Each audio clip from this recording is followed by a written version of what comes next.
Diplomacia e Política Externa, em que o Instituto Diplomático, sob a égide do Sr. Ministro dos Negócios Estrangeiros, traz a esta Casa um conjunto de ex-ministros dos Negócios Estrangeiros a comentar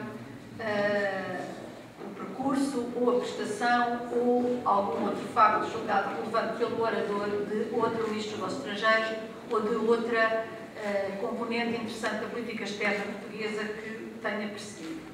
A ideia tratou-se também de constatar que é um estado de crise nacional, europeia e internacional, de procurar olhar para o passado e de procurar também olhar como é que em certos períodos de crise ou de alguma maneira da situação mais tensa internacional, certas figuras ou certas personalidades pegaram o que tinham na mão e nas circunstâncias que as rodeavam e levaram o país de uma maneira ou de outra através da política externa para um percurso específico, diferente, não esperado, ou, pelo contrário, acalmaram e prosseguiram por vias que resultaram em saídas de crise. Hoje temos aqui o embaixador, nosso colega António Martins da Cruz, que foi Ministro dos Negócios Estrangeiros e que nos vai falar sobre Jaime Gama e a política externa portuguesa. Antes disso, porém, o Sr. Secretário de Estado dos Negócios Estrangeiros e Cooperação vai nos dizer algumas palavras. Muito obrigado. Excelentíssima Senhora Diretora do Instituto Diplomático, excelentíssimo Sr. Dr. Jaime Gama, Presidente da Sociedade do Tema, excelentíssimo Sr. Embaixador Martins da Cruz, Excelências, minhas senhoras e meus senhores. Dados os imperativos da agenda do Sr. Ministro de Estado e dos Negócios Estrangeiros, muito gostaria de estar aqui connosco neste momento, com a minha honra e o gosto de vos dar as boas-vindas e abrir esta conferência. Não me atrevo a ocupar muito o vosso tempo, considerando a pertinência e a abrangência do tema desta conferência e a dimensão política e diplomática dos senhores que partilham esta mesa comigo. Mas não posso deixar de começar por congratular o Instituto Diplomático na pessoa da sua diretora, a doutora Manuela Franco, por mais esta conferência, integrada no ciclo de Diplomacia e Política Externa, que nos permite voltar a juntar dois antigos ministros dos Negócios Estrangeiros, cujas ações políticas deixaram ambas uma marca indelével na política externa portuguesa. Será seguramente redundante afirmar que o Dr. Jaime Gama foi um dos maiores vultos da política nacional depois do 25 de Abril, e em particular da política externa. Chefiou o Ministério dos Negócios Estrangeiros num total de quase 9 anos, ao longo de 3 governos constitucionais. Ao longo desse tempo, presenciou e protagonizou momentos marcantes da nossa história e da política internacional. Permitam-me recordar apenas 4, por ordem cronológica. No ano de 1986, a adesão de Portugal à Comunidade Económica Europeia. Em 1996, a Constituição da CPLP, a organização do quadro europeu da primeira Cimeira da União Europeia-África no ano 2000 e, por último, no ano 2002, o processo de independência de Timor-Leste, ainda hoje um dos mais históricos sucessos da nossa política externa. Mais do que momentos marcantes, estes episódios acabam por traduzir verdadeiros vetores estratégicos da afirmação de Portugal no palco internacional, nas diversas dimensões da política externa. Quem melhor que o Sr. Embaixador António Martins de Cruz para o apresentar, que foi, de resto, o seu sucessor neste Ministério. O Embaixador Martins da Cruz foi um dos mais destacados diplomatas portugueses. À frente deste Ministério, teve de lidar e gerir, em primeira mão, um cenário internacional em mudança brusca após os acontecimentos de setembro de 2001. Enquanto Ministro dos Negócios Estrangeiros, foi ainda, entre muitos outros méritos, dos que mais afirmou a importância da diplomacia económica, que hoje é uma prioridade absoluta na nossa política externa.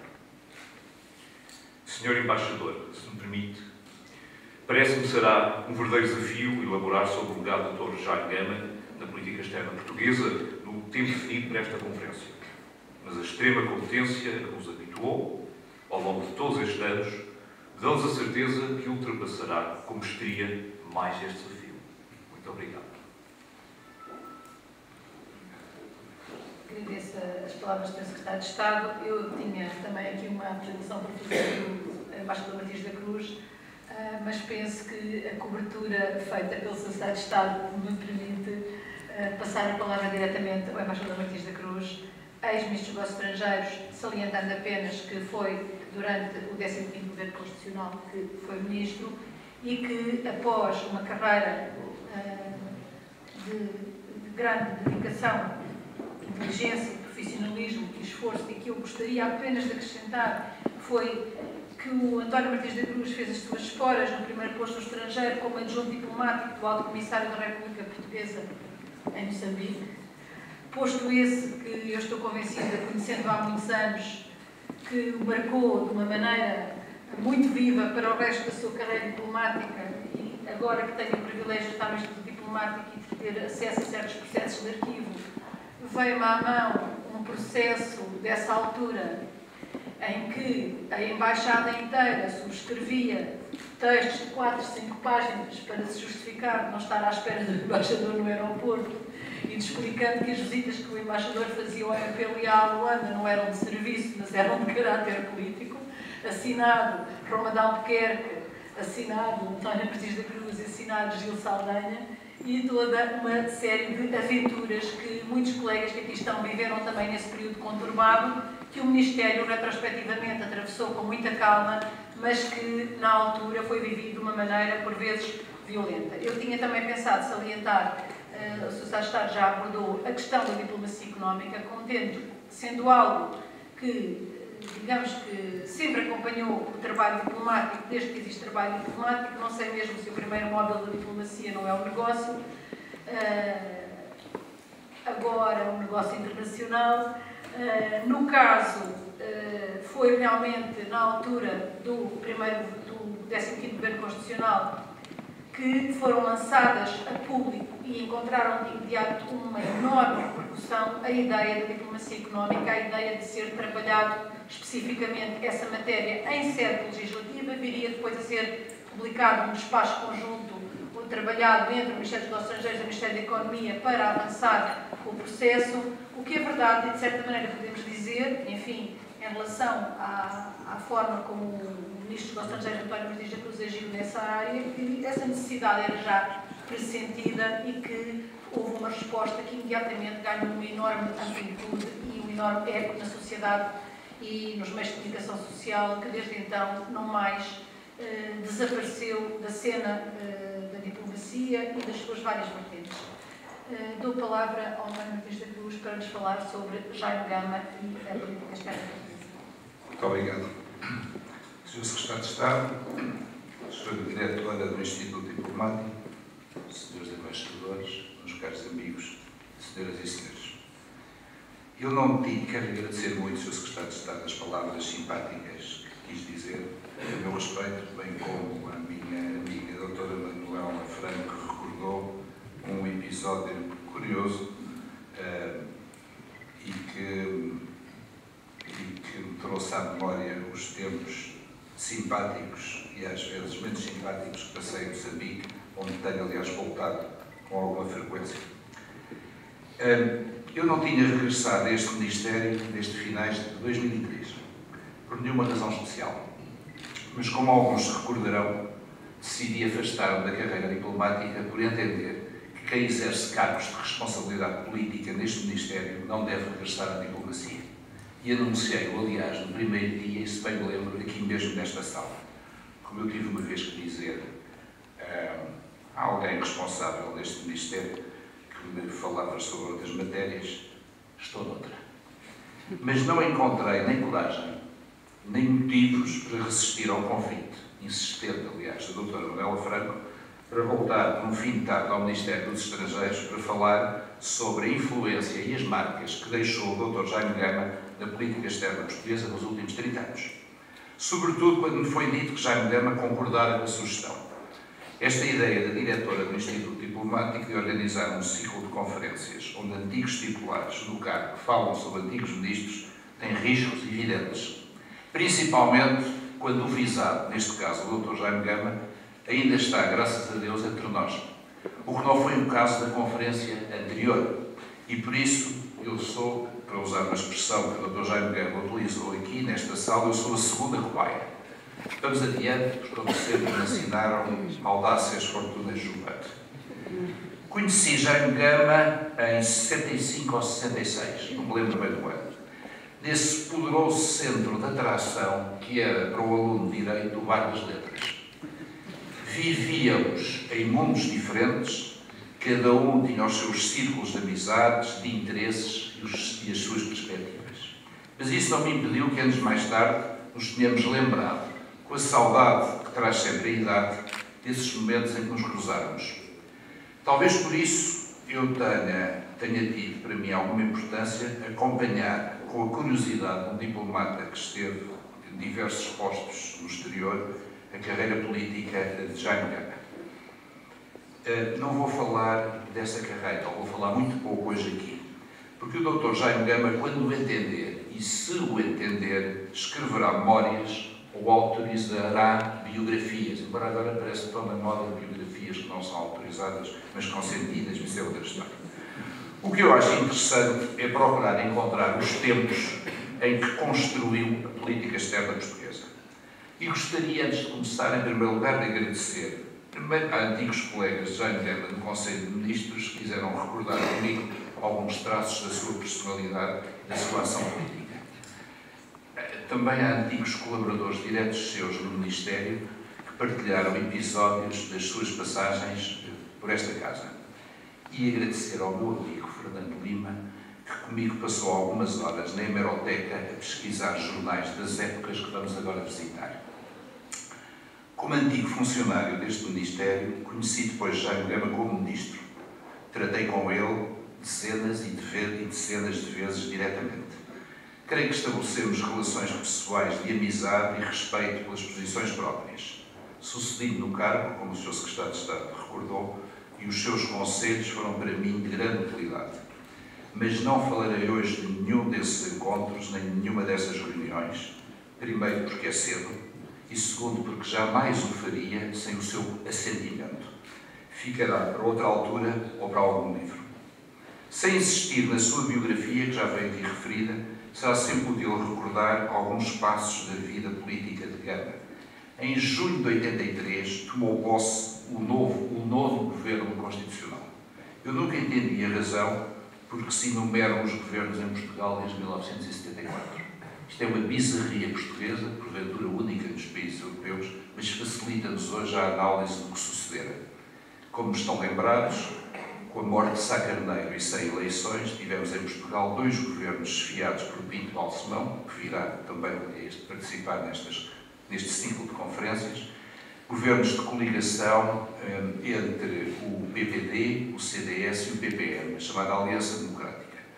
Esgotados em apoios e em políticos, como sempre sucede em Portugal, as eleições de abril ditaram uma coligação PS-PPD, que deu origem ao Bloco Central. E é neste governo de coligação, para nos situarmos, que Jaime Gama se inicia pela primeira vez como Ministro dos Negócios Estrangeiros. Todos sabemos que ele nasceu nos Açores, que se licenciou em Letras, que foi candidato a deputado pela CUD em 1969. Não sei se todos sabem, Jaime Gama esteve preso durante a ditadura, penso que foi preso com salgado sangue.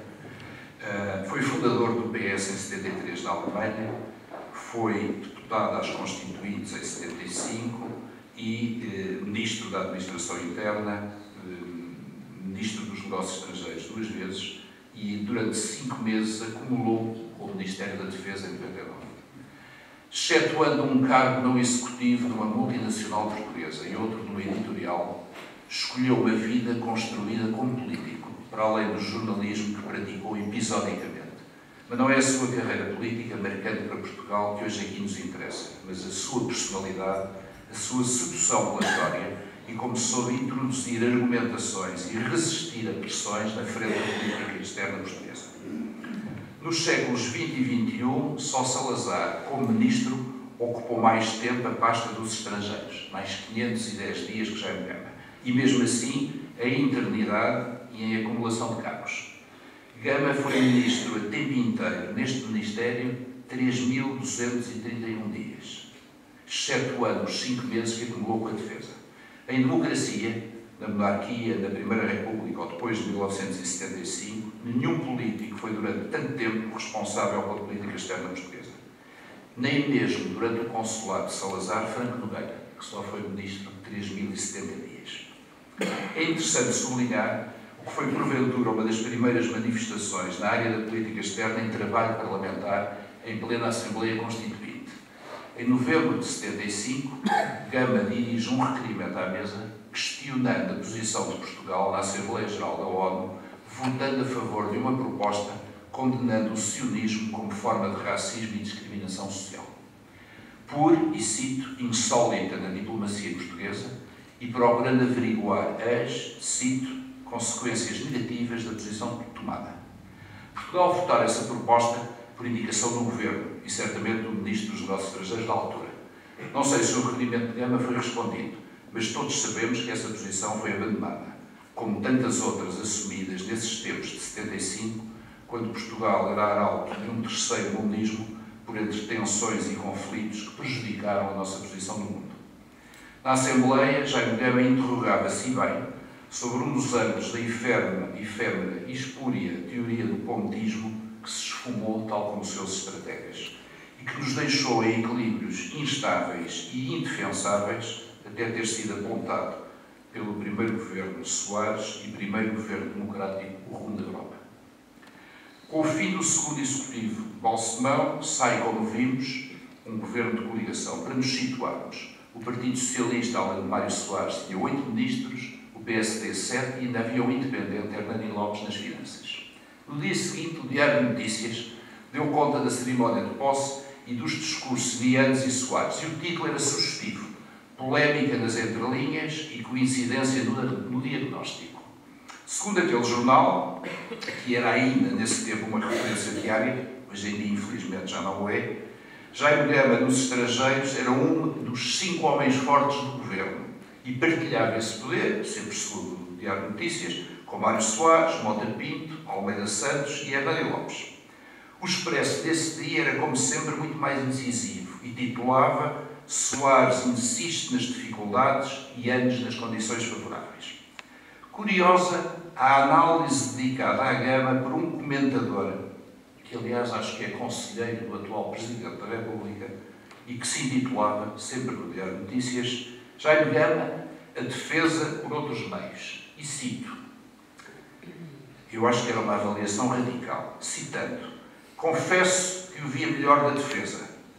O ar pesado e o andar cabisbaixo projetam-se muito mais para a moldura do paisano a observar manobras ou desfiles do que para o verniz das chancelarias. A voz, porém, é de contralto, que não se espera. Há casos em que por detrás de assimetrias como esta se escondem virtudes diplomáticas. E mais adiante, cabe-lhe a ele demonstrar que o sobressalto que alguns sentiram ao sabê-lo ministro não foi um aviso, mas tão só um desafio. E para não lhe dizer o nome, assim neste artigo, Diogo Pires Aurélio. Jaime Gama demonstrou o equívoco dos comentadores e que estes e outros desafios eram afinal um estímulo e eram oportunidades. Sem a CNN e os canais de notícias contínuos que nos trazem a casa adentro, cada meia hora, a globalização e normalmente as suas piores imagens, o mundo era ainda um horizonte longínquo e difuso para os portugueses há 30 anos. A política internacional era uma zona misteriosa para diplomatas, um ou outro investigador ou jornalista. Por vezes era mesmo uma arma de arremesso na política interna. Não estava, como hoje, quase ao nível do futebol, principalmente para comentadores ómnibus, como os comboios, que param em todas as estações e também param na política externa. Quais foram as prioridades e as preocupações que determinaram a ação de Gama? A política externa portuguesa, como sabem muitos dos que aqui estão, passou por várias fases desde 74. A primeira foi curta e controversa. Teve a ver com a descolonização, a procura de apoios para consolidar a democracia, a recuperação de uma imagem externa democrática. As necessidades tiveram 4 titulares num ano e as posições portuguesas no mundo eram tributárias das convulsões internas, dos golpes e contragolpes e dos conflitos ideológicos e militares. Gama assume os estrangeiros no final da segunda fase, que vai do pedido de adesão à Comunidade Económica Europeia, do primeiro governo Soares em 77, até à adesão em janeiro de 86. Coincidiu com a democratização constitucional, a conquista da estabilidade e a procura de visibilidade positiva possível na Europa e no mundo. Para registro algum historiador que se interesse pelo tema, a terceira fase irá de 86 até 2011 ou até aos dias de hoje, porque ainda é cedo para conhecer a extensão e os custos externos que nos trouxe o bailout e a intervenção de 2011. Também não chegou o tempo, como dizia o padre António Vieira, de fazer a divisão da história. Tal como sucedeu com o final das épocas históricas, a queda de Roma, a queda de Constantinopla e a queda da Bastilha, talvez daqui a dezenas de anos cito o final da época contemporânea, na alguma altura entre a queda do Muro de Berlim e a queda do Lehman Brothers. Com tanta queda, não sei se as boletas da Troika serão as melhores, mas são as que há. Mais do que esta cristalização, o que de verdade nos interessa hoje é como é que Gama dirigiu a política externa portuguesa. Em janeiro de 83, voltemos um bocado ao passado, estávamos em plena Guerra Fria, cuja agenda passava por Angola, por Moçambique, pela África Austral. Timor continuava ocupado pela Indonésia. Na Península, Gonçalves consolidava a democracia, procurava unir as duas Espanhas e transformar Madrid numa capital de referência internacional. A NATO era essencial para a nossa defesa, tal como as capacidades dos Estados Unidos. Mas o grande desafio da nossa política externa, na expressão feliz do professor António José Telo, era acertar o passo pela Europa. A Europa connosco, lembram-se todos do slogan, era o horizonte de esperança e de segurança dos portugueses, que em 5 anos tinham assistido a 2 intervenções do Fundo Monetário Internacional. Com a habitual exceção do Partido Comunista, os partidos da coligação, da altura, e com o entusiasmo e humores variáveis, o próprio CDS, eram, nesse momento, favoráveis à Europa. Começava a nossa empatia com as instâncias europeias. As negociações de adesão arrastavam-se desde 1977, porque eram complexas e porque alguns Estados-membros, como alguns recordarão aqui, alguns Estados-membros, como a Alemanha, entendiam que Portugal deveria esperar pela Espanha. A separação dos 2 dossiês, tal como nos dias de hoje a distinção do caso grego, era nessa altura uma das linhas sublinhadas pela nossa diplomacia. A Europa atravessava uma fase interna difícil, já então opondo ingleses e o núcleo inicial. A Grécia tinha-se conseguido adiantar, com o claro apoio francês, que já nessa altura aspirava a ser o porta-voz da Europa do Sul e assim ganhar interlocução e peso face a alemães e às vezes face a ingleses. Perante esta situação, o que é que decide o governo, onde Jaime Gama era Ministro dos Negócios Estrangeiros? Decide em 84 criar um facto político na Europa. Portugal antecipa-se às dificuldades das negociações entre a Espanha e a Europa e consegue o chamado Constat d'Accord, assinado em Dublin, se não estou em erro, em outubro de 84. E foi uma declaração simples, mas significativa. Os 10 Estados-membros reconheciam que, apesar das dificuldades, a adesão ia mesmo ocorrer em janeiro de 86. E o governo português e Gama conseguem ainda que Filipe González reconheça formalmente que Portugal não seria prejudicado por demoras nas negociações da adesão espanhola. Tudo isto parece hoje evidente, mas estas 2 declarações são também uma vitória política de Gama, a quem escapava, nessa altura, o ritmo e os timings das negociações entregues a Hernani Lopes das Finanças. Pela primeira vez, os 10, que ainda não eram 27, julgavam Portugal com os seus méritos próprios políticos. Na última fase das negociações de adesão, Jaime Gama consegue outras 2 vantagens qualitativas importantes para o Ministério dos Negócios Estrangeiros. Um discurso com enquadramento político positivo distinguia da linguagem tecnocrática europeia de outros políticos da altura e a preparação do Ministério para o pós-adesão. No primeiro caso, tome-se por todos, vão-me perdoar que me alongue um minuto ou dois sobre isto, tome-se por todos o discurso na Assembleia da República em abril de 85 sobre o significado da adesão de Portugal à então CEE. É uma das primeiras visões em política externa pura das consequências e do significado para Portugal da adesão à Europa. São analisadas as implicações dessa adesão nos diferentes estratos da administração e também na vida dos portugueses. Prevê as alterações no Ministério dos Negócios Estrangeiros, mas o pano de fundo, as entrelinhas do discurso no Parlamento, são uma mensagem e uma lição de história para os europeus. Cito, Gama disse no Parlamento: Portugal, que abriu os horizontes do espírito europeu no século XVI, vai voltar a abrir horizontes ao espírito europeu no século XX. E sublinha ainda, da Europa, Portugal não tem só a receber. À Europa, Portugal tem muito que dar. Gama, na minha opinião, é lapidar desta frase. A adesão não é só o apoio da Europa, a transformação do país, a modernização da administração, o crescimento económico e a estabilidade democrática. É também que Portugal acrescenta à política, aos desígnios e à influência do poder europeu no mundo. A realidade não é só a Europa connosco, é a Europa cresce connosco. Depois, muitos outros sublinharam isto, e alguns até souberam seduzir e retirar dividendos desta ideia. Mas Gama foi um dos primeiros a ter a lucidez de dizer: para dentro, recordando o passado; para fora, lembrando que Portugal trazia para a Europa um património histórico que era, afinal, uma mais-valia que compensaria custos, hesitações e até alguma soberba europeia.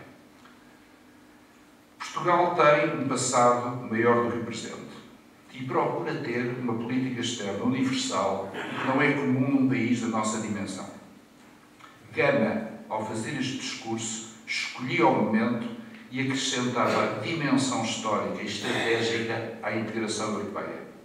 Esse fator evitaria que o novo paradigma europeu reduzisse a escala de uma política externa demasiado grande para o país que batia à porta da Europa.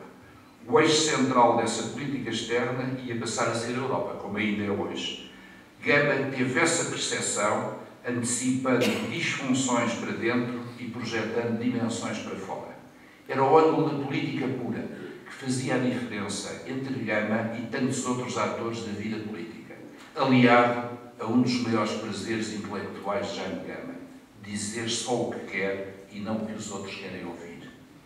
Como ainda hoje o eixo prioritário da nossa política externa é a Europa, e como não há nenhuma alternativa a essa prioridade, creio que continua válida toda a argumentação avançada em 1985. A ação de Gama foi ainda determinante nas vésperas da adesão para encerrar o dossiê das pescas, em difíceis negociações com a Espanha, como estarão lembrados alguns dos que vejo aqui. As negociações que tiveram lugar nesta casa foram o corolário do trabalho feito junto dos Estados-membros, numa diplomacia bilateral da adesão que Gama dirigiu, com ritmos que enquadravam ou antecipavam o trabalho e os equívocos em Bruxelas. Outra das impressões digitais de Gama foi a rapidíssima elaboração da legislação sobre as novas estruturas da integração europeia do Ministério dos Estrangeiros, trazendo definitivamente para o MNE a coordenação das questões europeias, o que não era líquido no governo nessa altura. Legislação cuja filosofia e estrutura, 27 anos depois, ainda está em vigor. Claro, com um ou outro retoque que a experiência deve ter aconselhado e também, por que não dizê-lo, por parte de alguns políticos, os habituais impulsos pela forma, como sempre, em detrimento do conteúdo. No inventário que faz 2 anos nos estrangeiros, em julho de 85, Gama aponta para além da Europa os objetivos conseguidos: a Espanha, os países africanos de expressão oficial portuguesa e o Brasil, o Acordo das Lajes e o Acordo das Flores, Timor-Leste, a NATO e as Nações Unidas. Na verdade, trata-se, como ele próprio disse, de determinar com exatidão o lugar de Portugal no mundo. partidário da eficácia do silêncio, não houve muitas intervenções suas nestes 2 anos e ainda menos entrevistas. As relações com Espanha foram uma das suas prioridades. Como dizia Vítor Cunha Rego, que, como sabem, também foi embaixador em Madrid, além de jornalista e político, e cito: a Espanha é ou deve ser a nossa política externa permanente. Portugal é europeu e é na Europa que recupera forças neste momento. Mas se nos confundirmos demasiado com a Espanha, a Europa delegará nela o que nos diz respeito. Fim de citação. Tal como com a África de língua portuguesa, a prioridade de Gama, tal como com a África de língua portuguesa. Apesar das más relações do seu partido e até do primeiro-ministro da altura com Angola, Gama procurou sempre garantir que a fluidez das nossas relações com a Espanha e com o espaço da lusofonia fossem simultaneamente uma mais-valia da Europa e a manutenção dos traços identitários das nossas relações externas. Daqui decorre também a importância de equilibrar posições com os Estados Unidos, o desígnio da Aliança Atlântica e a renovação do Acordo das Lajes. O último, aliás, se estão lembrados, em que Portugal recebeu contrapartidas financeiras que foram canalizadas para a atual Fundação Luso-Americana. Gama defendeu e procurou sempre um sistema de entendimentos com os Estados Unidos. Como açoriano, tinha a percepção clara da importância dessa aliança para o espaço atlântico português, para a nossa defesa e para garantir as vantagens geoestratégicas e alavancar as suas dependências. Nesse tempo, Timor-Leste era um muro intransponível, já entregue ao ritmo próprio das Nações Unidas. Restava denunciar as violações cotidianas dos direitos dos timorenses, o que Gama fez na ONU e sempre que teve oportunidade. Uma das constantes da sua ação era a defesa dos direitos e das liberdades, no que devia ser, para ele, uma constante da nossa política externa. A doutora Manuela Franco lembrar-se-á do que então Portugal defendia na Comissão dos Direitos do Homem em Genebra e na terceira Comissão em Nova Iorque. Macau só salta para as atenções das necessidades na fase final de Gama no Ministério, quando acompanham o presidente Yanes à China em maio de 85 e constatam com alguma surpresa, e já em Pequim, a vontade chinesa em iniciar o processo de transição de Macau. Gama, aliás, estaria ali em dezembro de 99, quando se transmitiu a administração do território à China. Nunca descurou os outros vetores da política externa. Sabemos todos quais são: o Mediterrâneo, as relações com os árabes, a América Latina, a cooperação, que dava os seus primeiros passos de forma estruturada, e as Nações Unidas, por onde passam os temas que nos interessam diretamente. A defesa das comunidades portuguesas, outra das constantes de Gama nesta casa, e a defesa da língua portuguesa. Foi nestes 2 anos que Gama começou a criar o seu networking internacional, a mover-se mais à vontade no mundo. Ficou a situar melhor a realidade portuguesa e a avaliação estratégica num mundo real que não é estático. E a conhecer o Ministério e diplomatas mais jovens que depois viria a chamar para funções-chave quando regressou. Dou-vos um exemplo: quando foi buscar o embaixador Pedro Ribeiro de Menezes ao Brasil para o trazer para secretário-geral, era um dos jovens diplomatas que ele tinha conhecido em 83, 85. Jaime Gama sai das necessidades para a oposição em novembro de 85, respeitado por todos, respeitado pelo seu partido, pela oposição que assume então o governo, pelos diplomatas e pelos interlocutores estrangeiros. Ficaram a conhecer a profundidade do seu pensamento, ficaram a hesitar perante a sua prudência por vezes excessiva, admirados porque pela primeira vez um ministro dos estrangeiros praticava, quando entendia, o silêncio com mais peso e com mais efeito do que a palavra. Quando regressa aos estrangeiros em outubro de 95, 10 anos depois, encontra uma política externa mais diluída, as prioridades centradas no modelo europeu e um Ministério diferente.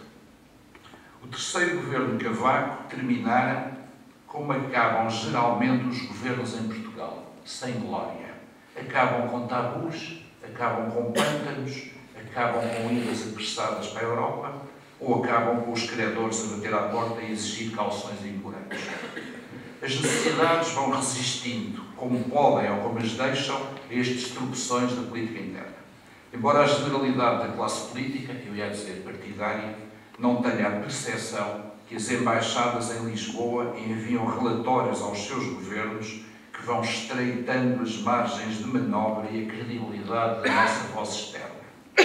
Em outubro de 95, haviam passado pelos ministérios 3 governos de Cavaco Silva. Portugal levava praticamente 10 anos como Estado-membro da União Europeia, nessa altura ainda Comunidade Europeia. O Ato Único criara o mercado interno, Maastricht criara a União Monetária, Económica e Monetária, e no fim a ser o euro, para citar apenas 2 dos marcos importantes. A cooperação política europeia desenhava as futuras bases da política externa comum, escoltada, como sempre, pelas putativas de segurança e defesa europeias. Cair ao Muro de Berlim, implodir a União Soviética, terminar a Guerra Fria. Acabar o apartheid, a Namíbia era independente, tinham sido assinadas pazes nas guerras civis de Angola e Moçambique, embora com amplitudes, sequências e tempos distintos. Mudar ao panorama e o mapa político da África Austral. A CPLP estava desenhada e pronta a irromper. O Brasil ainda não avançara, a América Latina atuava sem dívidas, a Espanha dinamizava o ibero-americanismo e lutava por ser um dos grandes da Europa. Os Estados Unidos construíam a hegemonia e os Balcãs mergulhavam numa guerra étnica, fratricida e religiosa perante a incapacidade de reação das Nações Unidas e da Europa. A política externa portuguesa entrara numa nova fase, que Jaime Gama tinha acompanhado no Parlamento. A Europa era o novo paradigma, como ainda hoje, até pelas circunstâncias. Os conselhos europeus e o relacionamento pessoal e político inevitável entre os seus membros acentuaram aquilo que se chama a diplomacia do primeiro-ministro. As grandes decisões europeias, mesmo em política externa, eram tomadas pelos chefes de governo e a ambiguidade francesa do chefe de Estado nessa altura. Para os ministros dos estrangeiros, ficava cada vez mais a gestão das decisões. As suas iniciativas, mesmo com a coordenação das agendas horizontais da Europa, eram muitas vezes burocratizadas pela máquina da Comissão em Bruxelas. A política europeia tendia a ser cada vez menos política externa, tal como hoje, embora se mantivesse coordenada neste Ministério, tal como hoje. O que era importante para o crescimento económico e a estabilidade de Portugal, cito apenas alguns casos, a coesão económica e social, os fundos estruturais e de coesão, o PEDIP, o apoio às regiões ultraperiféricas, só acessoriamente passou pelos estrangeiros, com exceção, obviamente, da REPER, que tinha que coordenar tudo isso. Mesmo as grandes iniciativas em política externa, e cito 2, a paz em Angola e a questão de Timor, foram iniciadas em São Bento ou pilotadas diretamente de São Bento. As relações bilaterais e o universo das Nações Unidas ocupavam as necessidades, a par com a cooperação, a defesa da língua, os mecanismos de apoio às comunidades. A diplomacia económica ainda não fazia parte da agenda. As necessidades não escaparam a assimetrias e a uma ou outra disfunção.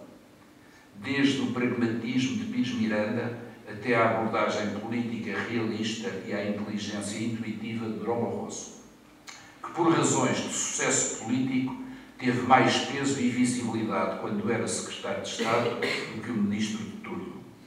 Sucederam-se as leis orgânicas, a procura de soluções que, como sempre em Portugal, visavam geralmente situações pessoais e só depois a eficácia e a racionalidade.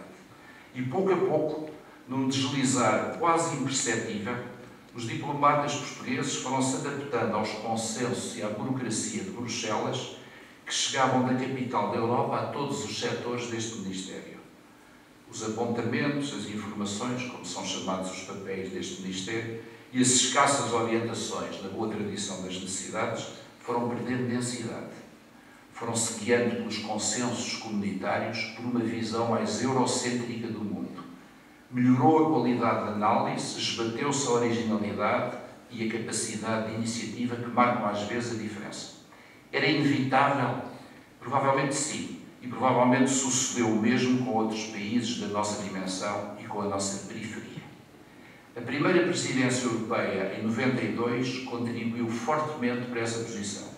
Modernizou o Ministério dos Negócios Estrangeiros, por exemplo, não só nessa altura que descobriu a informática.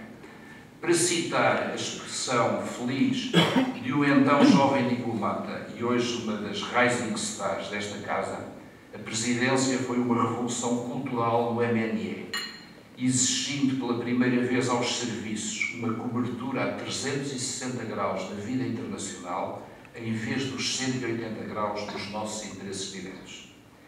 Nas periferias da multinacional em que se foi transformando o Ministério, ou seja, nas embaixadas, dando-se por adquirido que o divisor comum europeu era a linha correta, a hierarquia e os chefes de missão adaptaram-se, por vezes a custo, reféns de algum espírito corporativo e do gap das gerações, com a ausência de instruções regulares, para além das notas sobre as reuniões europeias, ganhavam paradoxalmente margens de decisão e de ação que nem todos souberam, quiseram ou puderam aproveitar. Quase de forma imperceptível, foi-se impondo também na restante administração portuguesa a necessidade de acompanhar as fórmulas comunitárias, porque eram sinónimo de modernidade e porque o discurso político ia nesse sentido. O voo Lisboa-Bruxelas começou-se a parecer com a rodoviária nacional. Apesar da geometria variável das posições em Bruxelas, caminhou-se para acatar consensos, onde se procuravam encaixar amontando os interesses nacionais e ajusando os temas pontuais e circunstanciais, que são sempre aqueles que aparecem à última hora, de que parece depender a salvação da pátria e que se esfumam quando saímos da reunião, esfumam-se com a pressa com que chegam. Perante este panorama, que fez Jaime Gama na sua segunda passagem pelas necessidades? No segundo mandato, beneficia de condições políticas internas. Primeiro, partidárias, porque o governo é unitário e não de coligação. Segundo, políticas, já que Guterres nunca passara pelas necessidades. Gama tinha condições favoráveis e pensamento sedimentado para determinar ações de política externa, o que nem sempre sucede aos titulares deste Ministério em margem de manobra, quando o chefe de governo já por aqui passou. O seu prestígio e capacidade de agir adquire novas dimensões quando é Ministro de Estado e número 2 do Executivo, no segundo governo de Guterres, a partir de 99. Cabe lá nisso o que alguém chamou a gestão política dos gamistas no governo. Fala pouco no Conselho de Ministros, mas nas sessões informais a sua argumentação histórica e estratégica impõe-se. Em 1995 sucede Durão Barroso nas necessidades. Não era fácil. Durão Barroso era a vedeta do último governo de Cavaco, tivera sucessos políticos indiscutíveis e reformara, uma vez mais, o Ministério. O ambiente não era, no entanto, resvaladiço. Os diplomatas são seguramente a primeira elite da administração pública portuguesa a adaptar-se às mudanças de cor política ainda antes delas ocorrerem. Os desafios da política externa estavam estabilizados em 10 anos de Europa.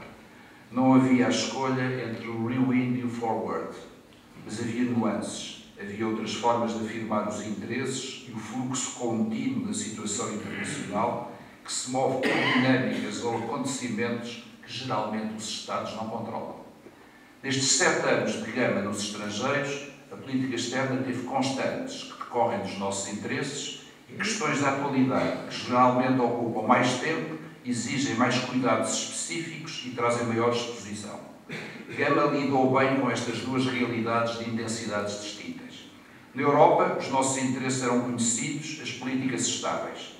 O Ministério estava bem rodado, Vítor Martins tinha sido Secretário de Estado durante 10 anos, tem-se ocupado aqui das questões europeias. Gama soube orientar a resposta adequada aos desafios europeus, aos novos tratados, à preparação da entrada no euro e ao enquadramento junto das capitais europeias. Portugal presidiu de novo a União no primeiro semestre de 2000. Para Gama, a Europa corria normalmente. Achava, com a sua voz tranquila, que as presidências estavam condenadas a correr bem. e comentava é deixá-los falar, é só deixá-los falar. Esforços quantum satis. Não foi por isso que não interveio, e com frequência, sobre temas europeus. Foram uma preocupação constante, pois a Gama nunca escapou a dicotomia de que, sendo um parceiro europeu respeitado, Portugal aumentava a sua interlocução junto dos países-chave da nossa política europeia e, simultaneamente, crescia nas capitais do Sul, por onde passa a nossa política externa. São atitudes que vamos ter que recuperar, penso eu, depois da crise, sobretudo a credibilidade junto das capitais europeias. Contaram muito para isso as suas boas relações pessoais, por exemplo, com o Hubert Védrine e Robin Cook, os únicos colegas, para além do espanhol, que entendiam ao mesmo tempo a Europa e as responsabilidades da história. Sente-se entusiasmo e, porventura, maior reflexão quando Gama se ocupa das questões de defesa e segurança. Na Aliança Atlântica, para além da manutenção da estrutura de comandos em difíceis negociações com a Espanha, Gama enfrentou a Guerra dos Balcãs e a primeira intervenção das Forças Armadas Portuguesas num teatro de guerra europeu desde a Primeira Guerra Mundial. Enfrentou o novo conceito estratégico da Aliança. Na União Europeia Ocidental, com o secretário-geral português, o Dr. José Cotileiro, favoreceu uma integração faseada nas instituições europeias que não era líquida nessa altura. E na OSCE, a primeira presidência portuguesa da organização, que Gama prepara desde 96 com a Cimeira de Lisboa, e um esforço diplomático notável numa área que não era prioritária para Portugal, a Europa de Leste e a Ásia Central. Foi, aliás, aí, creio que no Uzbequistão, mas o Dr. Francisco Ribeiro Teles me corrigirá, que o apanhou 11 de setembro, que daria, aliás, novos impulsos às questões de segurança internacional. Também as relações com a lusofonia ganham um novo ângulo com a criação da CPLP. Gama viaja pela África, ao contrário da fama que tinha de não gostar de países quentes. Dizia-se de outra maneira, mas ficamos com os países quentes. Com a provável exceção de Angola, e por razões que não lhe podem ser imputadas, prossegue o esforço e o reforço das nossas relações com a África, ao nível que elas exigiam por si mesmas e como fator de mais-valia no diálogo com europeus e norte-americanos. E dá também novos impulsos à cooperação. Dá um novo impulso também e arranja até um novo edifício para o Instituto Camões, mas cuida particularmente dos Estados Unidos e de Espanha, apostando numa relação transatlântica forte, mantendo um diálogo fluido com Washington, onde conta com a amizade e com o apreço, que não era fácil, da Sra. Madeleine Albright. Com a Espanha, Jaime Gama encontra em 95 uma fase inédita das relações peninsulares. Em 8 séculos de história cruzada, paralela e às vezes comum, Portugal e a Espanha tinham pela primeira vez, desde a adesão, os mesmos objetivos estratégicos. Gama já não necessitava de ameaçar o ministro espanhol dos estrangeiros, como fez uma vez em Estrasburgo, durante as negociações de adesão, de retaliar com a Marinha de Guerra portuguesa, caso as forças navais espanholas viessem escoltar os barcos de pesca espanhóis em águas portuguesas, como insinuava na altura o ministro espanhol. Mas Gama cultivou, observou e agiu nas relações com a Espanha quase em permanência. O equilíbrio peninsular e a normalização do cotidiano, mesmo durante as crises, foram constantes da sua ação, que tinha como pano de fundo os nossos interesses geoestratégicos e, como sempre, para Gama, a história. Em 7 anos, teve a ocasião de sublinhar os interesses de Portugal no mundo, com outra densidade do que o filho pôde ter feito durante o primeiro período aqui, de novo o Mediterrâneo e o Magreb, o mundo árabe, a América Latina, a Ásia, interessou-se de novo pela cooperação e visitou muito mais desta vez as comunidades portuguesas. Macau estava em velocidade de cruzeiro, com Rocha Vieira ao leme e a diplomacia portuguesa em Macau e em Pequim a monitorizar os calendários da transição. Gama teve a visão de deixar ali, para marcar a presença, de novo a história, o maior consulado de Portugal no mundo. Nas Nações Unidas, Portugal teve a sua presença rotativa no Conselho de Segurança em 97 e 98. Mas foi necessário ganhar as eleições, negociar apoios, aproveitar sinergias e acentuar, como Gama soube fazer, a caixa de ressonância da ONU com um custo menor em termos de eficácia. Um país como Portugal, na vida internacional, tem que reagir e muito poucas vezes tem oportunidades para agir, sobretudo agora que os Estados perdem cada vez mais iniciativas para outros atores internacionais. E por isso Gama soube aproveitar e bem a nossa presença nas Nações Unidas no Conselho de Segurança. Nas relações com a Santa Sé, teve o mérito de perceber que existiam condições no Vaticano e na Igreja Portuguesa para a revisão da Concordata, que a Sra. Doutora Teresa Gouveia assinaria uns anos depois. Gama deixou a Concordata muito adiantada. Negociações sempre complexas, pelas implicações delicadas e por termos diante de nós uma das melhores diplomacias do mundo, para quem o fator tempo não é essencial, como para a generalidade das outras diplomacias. Entre muitos outros, 2 acontecimentos internacionais a referir. A Guiné-Bissau teve uma crise, mais uma crise, em que a ação conjunta da diplomacia e das Forças Armadas permitiu projetar poder, proteger os portugueses e restabelecer a ordem.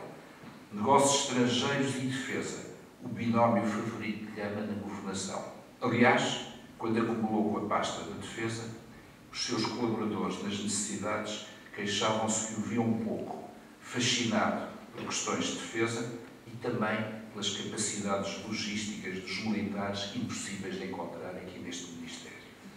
Mas foi da gestão do caso de Timor que Gama teve uma das suas mais significativas ações diplomáticas.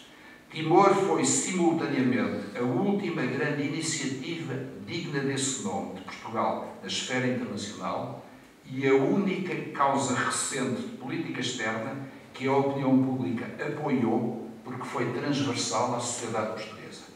Aproveitando as circunstâncias políticas na Indonésia, Gama teve o condão de conceptualizar as negociações, desconstruir a argumentação tradicional e entender que Portugal tinha uma ocasião única para alterar os parâmetros da questão. Cavalgou a onda e comandou a onda. Os seus encontros com alatas na ONU foram, como dizia um seu colaborador, um jogo do gato e do rato diplomático, ou seja, um permanente desafio entre 2 estratégias. Jaime Gama nunca desistiu da consulta ao povo timorense, de que muitos até em Portugal duvidavam. Enquanto negocia com a Indonésia, tem em stand-by o sistema de alianças de Portugal, preparado para pressionar, se e quando necessário, consegue viabilizar uma presença militar da ONU no período de transição, quando não era líquida a participação das forças portuguesas. Ou seja, em quase todas as circunstâncias, conseguiu impor as regras do jogo. Eu penso, e dirijo-me aos investigadores, que alguém devia tratar este case study da ação de Gama em Timor nos parâmetros e na dimensão que merece. Estou a concluir, Sr. Secretário de Estado, Sra. Diretora.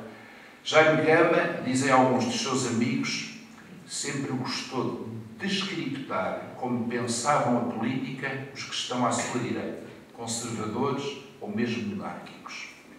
É, acima de tudo, um institucional, no modo de se determinar em relação à forma de fazer política, seja ela interna, externa ou partidária. Como social-democrata no sentido europeu, esteve sempre na direita do seu próprio partido. Mas é curioso ver como também despertava fascínio na direita.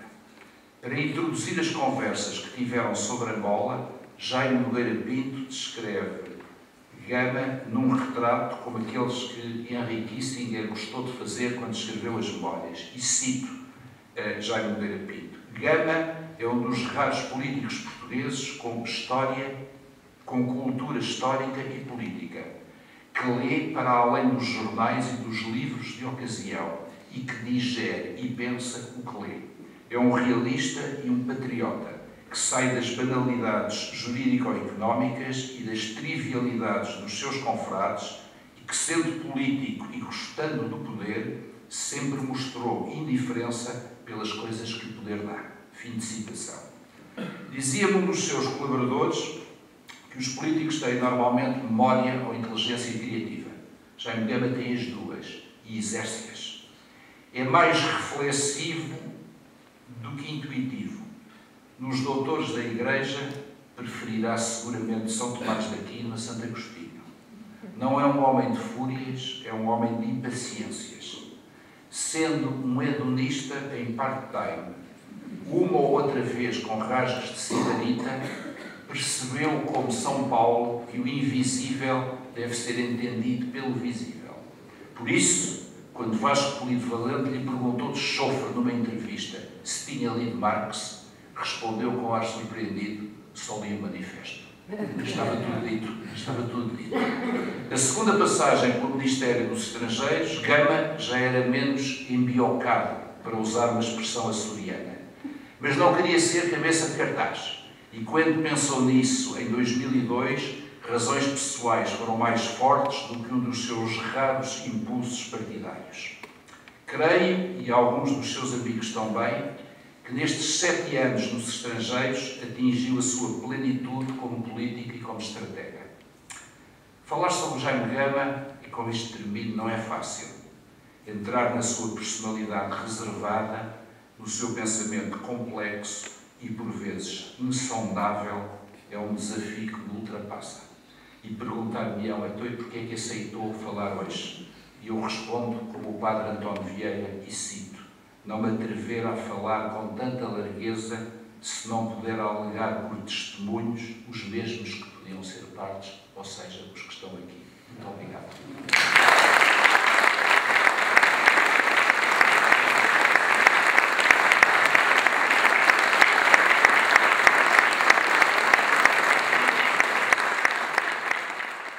Gostaria de salientar quão bem-sucedido, a meu ver, foi o seu esforço, quão grata estou como diretor do Instituto Diplomático, seguramente, porque estas ocasiões são um bocadinho arriscadas, como ele próprio se encarregou de assinalar no princípio, mas também como diplomata, como pessoa que também já passou pela política e como grande amiga e admiradora do Dr. Jaime Gama.